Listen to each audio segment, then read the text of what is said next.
ബർക്കത്ത് വാങ്ങിട്ട് പോവാന്ന് വെച്ചാൽ അവളെ കാണൂലല്ലോ.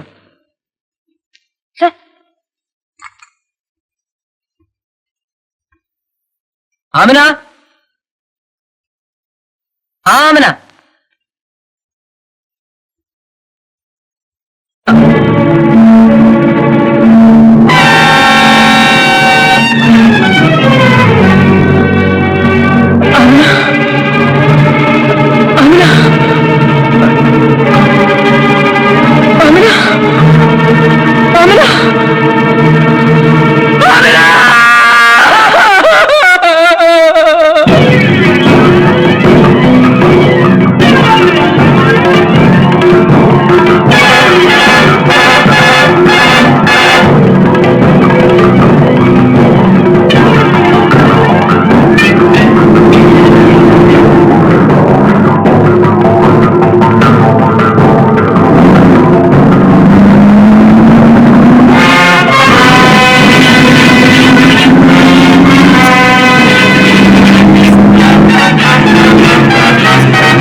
അവനെ ഞാൻ കൊന്നു.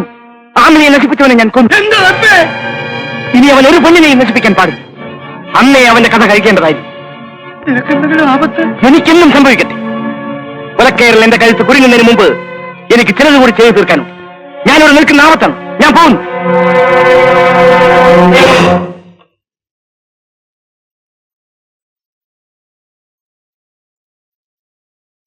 യുവർ ഓണർ, കൊലക്കുറ്റം ആരോപിക്കപ്പെട്ട മാത്യൂസ് സ്വസഹോദരി ഘാതകനും ജീവപര്യന്തം ശിക്ഷ അനുഭവിച്ചയാളും സ്ഥലത്തെ പ്രധാനപ്പെട്ട റൌഡിയും സ്റ്റേഷൻ കേഡിയുമാണ്. ഈ പ്രതിക്ക് ജാമ്യം അനുവദിക്കുക എന്നാൽ സാക്ഷികളെ പ്രലോഭിപ്പിച്ചോ ഭയപ്പെടുത്തിയോ തെളിവുകൾ നശിപ്പിക്കാനും കൂടുതൽ കുറ്റം ചെയ്യാനുമുള്ള അവസരം ബഹുമാനപ്പെട്ട കോടതി സൃഷ്ടിക്കുക എന്നുള്ളതായിരിക്കും. അതുകൊണ്ട് ഈ കേസിന്റെ വിചാരണയും വിധിയും പൂർത്തിയാകുന്നതുവരെ പ്രതിയെ റിമാൻഡിൽ വെക്കുകയാണ് വേണ്ടതെന്ന് ഞാൻ ഗവൺമെന്റിന് വേണ്ടി ബോധിപ്പിക്കുകയാണ്. That's all, your honour. Your honour, പ്രതിക്ക് ജാമ്യം നിഷേധിക്കണമെന്ന് ആവശ്യപ്പെട്ടുകൊണ്ട് ബഹുമാനപ്പെട്ട പ്രോസിക്യൂട്ടർ ഉന്നയിച്ച വാദങ്ങൾ അടിസ്ഥാനരഹിതവും ഒരു പൗരനെന്ന നിലയിൽ പ്രതിയുടെ അവകാശങ്ങളുടെ കടുത്ത ലംഘനവുമാണ്. മറ്റൊരു കൊലക്കേസിൽ ശിക്ഷിക്കപ്പെട്ടു എന്നത് ഒരാളുടെ മൗലികാവകാശങ്ങളുടെ നിഷേധത്തിന് അടിസ്ഥാനമല്ല. സാക്ഷികളെ പ്രലോഭിപ്പിച്ചോ ഭീഷണിപ്പെടുത്തിയോ തെളിവുകൾ നശിപ്പിക്കുക എന്ന വാദം നിലനിൽക്കുന്നതല്ല. കാരണം സ്ഥലം പോലീസ് ഇൻസ്പെക്ടറാണ് ഒന്നാം സാക്ഷി. യുവർ ഓണർ, ഈ കാരണങ്ങൾ കാട്ടി ജാമ്യം നിഷേധിക്കാൻ ആവശ്യപ്പെടുന്നത് പോലീസാണ്. അങ്ങനെയെങ്കിൽ സാക്ഷിയെ പ്രഥമ വിസ്താരത്തിന് അനുവദിക്കണമെന്നാണ് എന്റെ ആവശ്യം. Yes, proceed. Sub inspector Rajasekharan, sub inspector Rajasekharan, sub inspector Rajasekharan.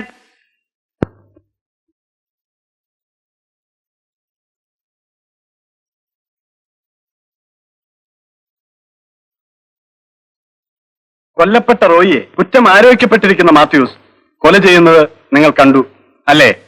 അതെ. ജാമ്യം കിട്ടിയാൽ പ്രതി തെളിവുകൾ നശിപ്പിക്കും എന്ന് നിങ്ങൾ ഭയപ്പെടുന്നു. അതെ. നിങ്ങളുടെ കൈവശമുള്ള തെളിവുകൾ പ്രതി നശിപ്പിക്കുമെന്ന് പറഞ്ഞാൽ അത് നിങ്ങളുടെ കഴിവുകളുണ്ടായിരിക്കില്ലേ? പ്രതി പ്രലോഭിപ്പിച്ചോ ഭീഷണിപ്പെടുത്തിയോ തെളിവുകൾ നശിപ്പിക്കുമെന്നാണ് നിങ്ങൾ പറയുന്നത്.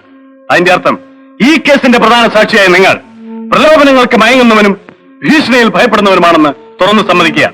ഒരു പോലീസ് ഉദ്യോഗസ്ഥൻ എന്ന നിലയിൽ നിങ്ങൾ ചാർജ് ചെയ്തിട്ടുള്ള പല കേസുകളും ശിക്ഷിക്കപ്പെടാൻ പോയതിന്റെ രഹസ്യം നിങ്ങളെ പ്രലോഭിപ്പിച്ചിട്ടോ ഭീഷണിപ്പെടുത്തിയിട്ടോ ആയിരിക്കുമല്ലേ? I object, your honour. Objection sustained. ഇത്തരം ആരോപണങ്ങൾക്കുള്ള പ്രസക്തിയില്ല. പ്രശ്നങ്ങളുടെ ഗൗരവം എന്റെ ആരോപണങ്ങൾക്ക് പ്രസക്തി ഉണ്ടാക്കുന്നു. ഉത്തരവാദിത്തപ്പെട്ട ഒരു പോലീസ് ഉദ്യോഗസ്ഥന്റെ ഇത്തരം കഴിവുകേട് ഒരുപക്ഷെ ഒരു നിരപരാധിയെ കഴിവരം കയറ്റാൻ കാരണമായേക്കാം. ഈ കേസിലെ പ്രതി മുൻ കുറ്റവാളി എന്നതോ ജാമ്യം കിട്ടിയാൽ തെളിവുകൾ നശിപ്പിക്കുമെന്നതോ കോടതിയിൽ നിലനിൽക്കുന്ന വാദമല്ല. പ്രതികാരമാണ് പ്രതിയുടെ വികാരം. വിട്ടയക്കപ്പെട്ടാൽ ഇനിയും കൊലപാതകങ്ങൾ ഉണ്ടാകാനാണ് സാധ്യത. ഉണ്ടാകാവുന്ന കുറ്റങ്ങൾ മുൻകൂട്ടി കാണാനും ആ തടയാനുമുള്ള കഴിവ് നമ്മുടെ പോലീസിനുണ്ടെന്ന് അറിയുന്നതിൽ സന്തോഷം.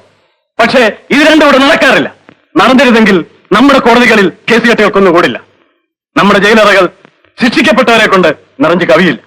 ഇത്തരം മഹത്തായ നീതിന്യായ സ്ഥാപനങ്ങൾ പോലും ഉപയോഗമില്ലാതാകുമായിരുന്നു. കുറച്ചുകൂടി വ്യക്തമാക്കിയാൽ ഈ കേസിന് കാരണമായ റോയിയുടെ കൊലപാതകം ഒഴിവാക്കാമായിരുന്നു. റോയിയാൽ ബലാത്സംഗം ചെയ്ത് കൊല്ലപ്പെട്ട ഒരു സാധു പെൺകുട്ടിയുടെ ജീവനും മാനവും രക്ഷിക്കാമായിരുന്നു. നമ്മുടെ പോലീസിന്റെ ഭാവനകൾ പലതും ശരിയെന്ന പോലെ തന്നെ പകുതിയിലേറെ തെറ്റാണ്. ഇത്തരം തെറ്റായ കണക്കൂട്ടലാണ് പ്രതിയുടെ ജാമ്യ നിഷേധത്തിന് കാരണമാക്കുന്നത്.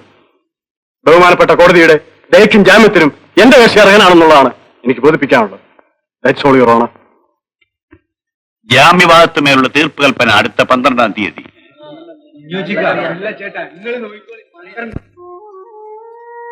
മത്തായിക്ക് ജാമ്യം കിട്ടരുതെന്ന് ആഗ്രഹിച്ചത് ഞാൻ അവനെ സ്നേഹിക്കുന്നതുകൊണ്ടാണ്. അവനെ കൈവിനും കൂടെ കാണാനുള്ള കരുത്ത് എനിക്കുമില്ലടാ. ആ കൈകളിൽ വിലങ്ങിടുമ്പോൾ എനിക്കുള്ള വേദന നീ ഒന്ന് മനസ്സിലാക്കൂ. മത്തായിയുടെ കൈകൾ സ്വതന്ത്രമായാൽ എനിക്ക് നിനക്കും അവൻ നഷ്ടപ്പെടും. രാജാ, ഏത് നിമിഷവും പൊട്ടിത്തെറിക്കാവുന്ന ഒരു അഗ്നിപർവ്വതമാണ് അവൻ. കൂടുതൽ കുറ്റങ്ങളിൽ നിന്ന് അവനെ പിന്തിരിപ്പിക്കാൻ ഞാൻ മറ്റൊരു മാർഗവും കണ്ടില്ല.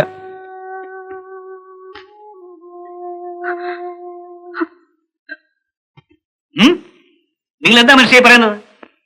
മരിച്ചത് എന്റെ മകനാണ്. കൊന്നവനെ രക്ഷിക്കാൻ എന്റെ അഡ്വക്കേറ്റ് പോകുമെന്ന് വെച്ചാൽ?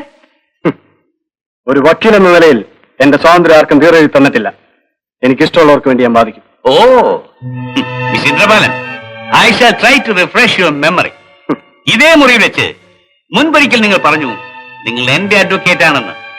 നിങ്ങൾ ചെറുപ്പമാണ്, ഇനി വളരെ കാലം ജീവിക്കണം. ഭീഷണിപ്പെടുത്തുകയാണോ? സോറി, മറ്റു വഴികൾ നിങ്ങൾ അടയ്ക്കുന്നു.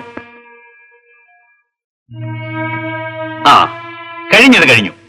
ഇനിയെങ്കിലും അനുസരിക്കും. മിസ്റ്റർ അലക്സാണ്ടർ, ആത്മാഭിമാനം പറ്റി 50 വർഷം ജീവിക്കുന്നതിനേക്കാൾ ഭേദമാണ് അന്തസ്സോടുകൂടിയുള്ള മരണം. I am ready to face it. ഇന്നു മുതൽ ഞാൻ നിങ്ങളുടെ വക്കീലല്ല. So goodbye. So you mean it counsellor? Good luck. വക്കീൽ സർ, മാത്യൂസിന് ജാമ്യം കിട്ടുമോ? വാദം കേട്ടതിന് ശേഷം ജാമ്യക്കാരുണ്ടെങ്കിൽ ഒരുപക്ഷെ കിട്ടിയേക്കാം.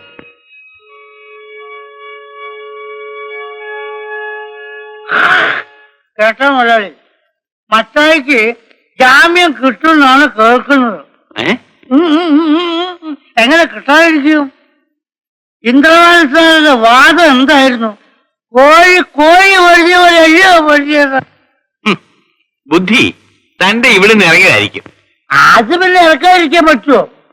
ഉറക്കൊഴിഞ്ഞിരുന്ന് നിയമം പഠിച്ചാലും വകുപ്പ് പിടി കിട്ടാതെ വരുമ്പോ എന്നോട് ചോദിച്ചു. എത്രയായാലും എന്നെ വിശ്വസിച്ച് എന്റെ കൂടെ നിൽക്കുന്ന പയ്യനാണല്ലോ വക്കീലെന്ന് വിചാരിച്ച് ഞാൻ. എടാ, തിന്ന ചോറിന് നന്ദി വേണം. അയ്യോ, ഞാൻ ഒന്നും പറഞ്ഞു കൊടുക്കാറില്ല. ഈ കേസിൽ ഇന്നലെ ഒരു കേസിൽ ഞാനൊന്നും പറഞ്ഞു കൊടുക്കാറില്ല. നിർത്തോ? നിർത്തി. എന്നെ വിശ്വസിക്കണം മുതലാളി, ഞാനൊന്നും പറഞ്ഞു കൊടുത്തിട്ടില്ല. അല്ലെങ്കിൽ തന്നെ എന്റെ അടുത്ത് നേരെ വഴിക്ക് ഒന്നുമില്ലെന്ന് മുതലാളിക്ക് എല്ലാം അറിയാമല്ലോ. അവന് ജാമ്യം കിട്ടാതിരിക്കാൻ എനിക്കൊരു വഴി തോന്നുന്നു. വളർന്നതോ കോടതി തീരുമാനിച്ചാലും ജാമ്യത്തിൽ എടുക്കാൻ ആളില്ലെങ്കിൽ അവൻ എങ്ങനെ വെളിയിൽ വരും? അല്ല, ഈ നാട്ടിലെ മുതലാളിയെ ധിക്കരിച്ച് അവനെ ജാമ്യത്തിൽ എടുക്കാൻ ഒരാളും വരില്ല. അത് ഉറപ്പാണ്. ശരിയാണ്. അവന് ജാമ്യം നിൽക്കാൻ പോകുന്ന പട്ടികൾ ആരാണെന്ന് ഞാനൊന്ന് നോക്കട്ടെ. ഞാനും നോക്കട്ടെ. ഈ കേസിലെ പ്രതി ജാമ്യത്തിന് അർഹനാണെന്ന് കോടതി കരുതുന്നു. ജാമ്യക്കാർ ആരാണ്?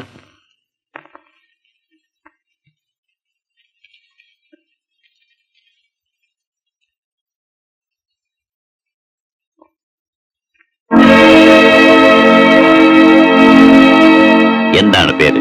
ഉത്തരവ്. നമ്മുടെ പേര് പോക്കർകുട്ടി എന്നാ. അടുത്ത ജാമ്യക്കാരൻ ആരാണ്?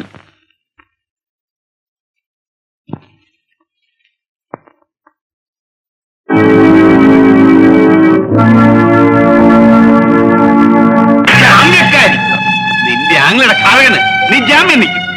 എന്റെ ജീവനെടുക്കാൻ നടക്കുന്നവന് നീ കൂട്ടുനിൽക്കുമല്ലേടി? നീ എനിക്ക് ആരുമല്ല, എന്റെ ശത്രുവാണ്. നീ ജീവിക്കരുത്. നിന്നെ ഞാൻ കൊല്ലും. നിന്റെ സമയം നിശ്ചയിക്കപ്പെട്ടതാണ്. അതിനുള്ളിൽ സ്വന്തം ചോര തന്നെ മുത്തിക്കുടിക്കാനുള്ള ആർത്തിയല്ലേടാ?